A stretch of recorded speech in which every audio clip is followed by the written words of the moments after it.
Before we begin this story, make sure to like, share, comment, and subscribe, because what you're about to hear will remind you that sometimes, judgment can destroy a moment of love, and other times, it can teach us all what humanity really means.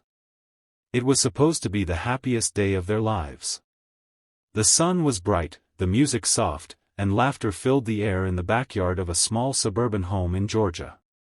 White chairs lined up in perfect rows, flower petals scattered like confetti dreams on the green grass, and a gentle summer breeze carried the scent of jasmine through the air. Tanya and Marcus had spent months planning this day. She was radiant in her white dress, an off-shoulder lace gown that shimmered under daylight, while Marcus, in his cream suit and silver tie, looked like every woman's dream of calm, confident love. Their families had come together, black, white, Latino, smiling, hugging, united by something pure. But not everyone in the neighborhood was happy about it. Across the street, behind a freshly painted white picket fence, stood Martha Thompson. 60 years old, retired teacher, alone most days. She watched through her curtains with pursed lips and arms crossed. Martha had never liked too much noise, as she often said. But deep down, it wasn't just about noise. The laughter, the music, the colorful guests, it made her uncomfortable in ways she couldn't admit even to herself. When she saw the group of black guests pulling up in cars, the music getting louder, and the barbecue smoke rising, she frowned. "This neighborhood is going downhill," she muttered, clutching her phone. Without thinking twice, she dialed 911. "Hello? Yes, I'd like to report some kind of disturbance. There's a large crowd gathering, looks like some kind of party. Loud music, unfamiliar faces. I don't feel safe." The operator calmly asked, "Ma'am, do you believe there's a crime happening?"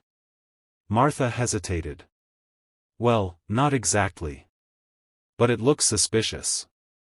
Within minutes, 2 police cars pulled up quietly in front of Tanya's home.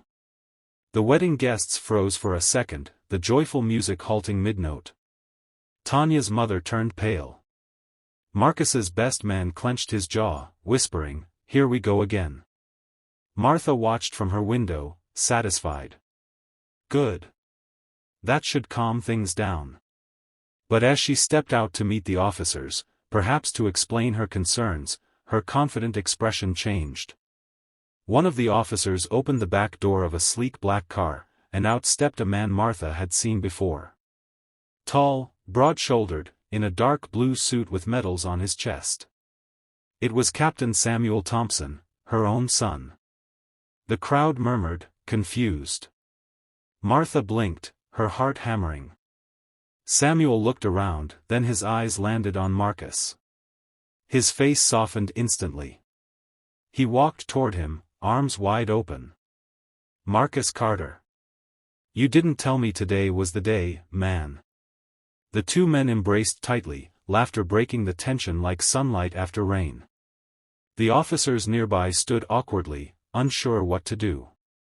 Everyone stared, including Martha, whose world seemed to tilt on its axis. "Wait," she stammered, stepping closer, her voice trembling. "You know him?"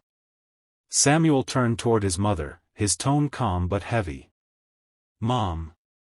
Marcus saved my life in Afghanistan. He's the reason I'm standing here today." Gasps rippled through the crowd. Martha's face went pale. She looked at Marcus again, this time not as a stranger, but as the man who had risked everything for her son. Her phone slipped from her hand. "Oh my God," she whispered. Marcus, always composed, offered a kind smile. "It's okay, ma'am. You didn't know. But the damage was done." Silence stretched. Tears welled up in Tanya's eyes, not just from the humiliation, but from the pain of a love story nearly tainted by suspicion. Samuel turned to the officers and gestured for them to leave. "There's no problem here. Just a beautiful wedding that's about to continue." The officers nodded, apologetic. The music resumed, softer this time, but soon laughter returned. Tanya's mother wiped her eyes. Marcus kissed his bride's hand, whispering, "Let's not let hate ruin our love." Yet, Martha couldn't bring herself to move. She lingered at the edge of the yard, the weight of shame pressing on her shoulders. When the ceremony ended, Samuel found her sitting quietly under the oak tree. "Mom," he said gently, "you taught me to respect people. But today, you forgot what that means." Her eyes glistened. "I was just afraid." "Of what?" he asked softly. "Of music? Of love? Or of the color of the people celebrating it?" Martha's lips trembled. She had no answer. For the first time, she saw how fear had made her small. How it had stolen joy from her. As guests started to leave, Marcus and Tanya approached her. Tanya smiled faintly. "We have extra cake, Mrs. Thompson. Would you like a piece?" It was the smallest act of grace, but it broke something open inside Martha. Tears spilled freely down her cheeks. "I'm so sorry," she whispered. "You didn't deserve that. Any of it." Marcus nodded. "We all make mistakes. What matters is what we do after." She took the plate with trembling hands. For the first time that day, she smiled.